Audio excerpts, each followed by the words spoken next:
So what's up mga kaborbot, and for today's video gagawa nga tayo ng 4.5 meters na Vietnam kite. So ito nga pala mga kaborbot, itong ating ginagawa custom made na design. At nagpagawa nga pala nito mga kaborbot walang iba kundi si Sir Lance. Medyo matagal-tagal nga din pala mga kaborbot yung hinintay namin dito para mabuo itong saranggola. Dahil nga custom made design to mga kaborbot, tinahipa talaga yung tela nito. At sobrang solid din mga kaborbot ng materials na ginamit natin dyan. So ito na mga kaborbot yung natin, yung update natin sa binubuo nating 4.5 meters. Yan mga kaborbot, yan mga kaborbot, yan grabe yan.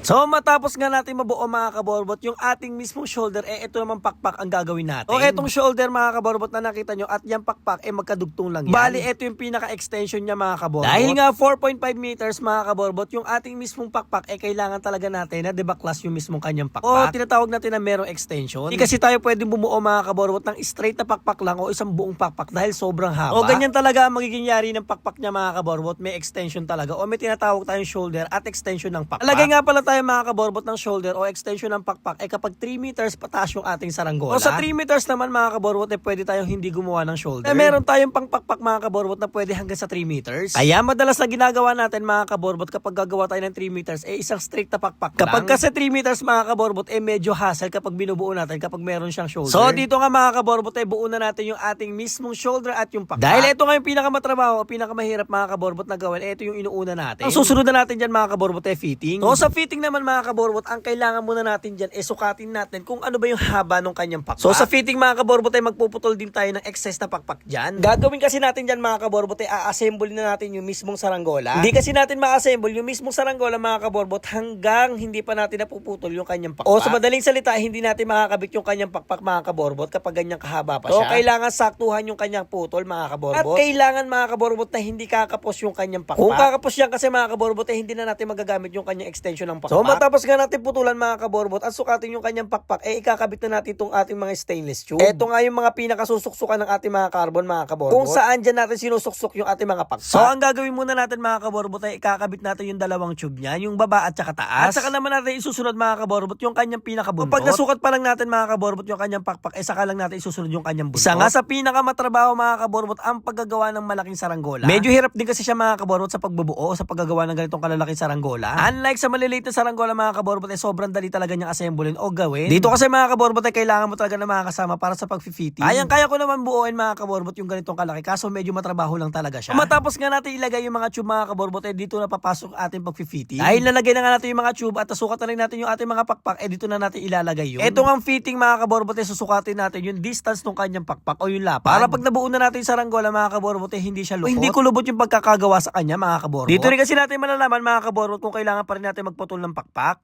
So ito na mga kaborbot yung ginagawa natin na 4.5 meters na custom made na kite shirt.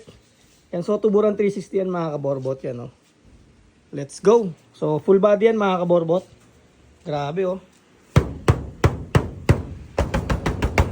napakakunat yan mga kaborbot. Let's go. So bubuin na muna namin yung pinakabuntot.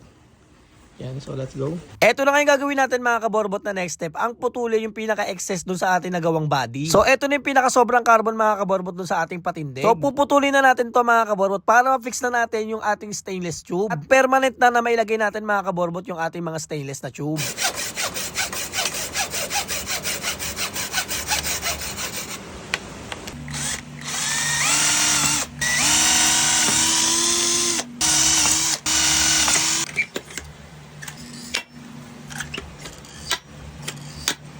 So ito mga kaborbot yung extension ng buntot na nagawa na natin at ito na, na-fix na natin yung ating mismong patindig mga kaborbot. So gana yung tsura niya Yan mga kaborbot.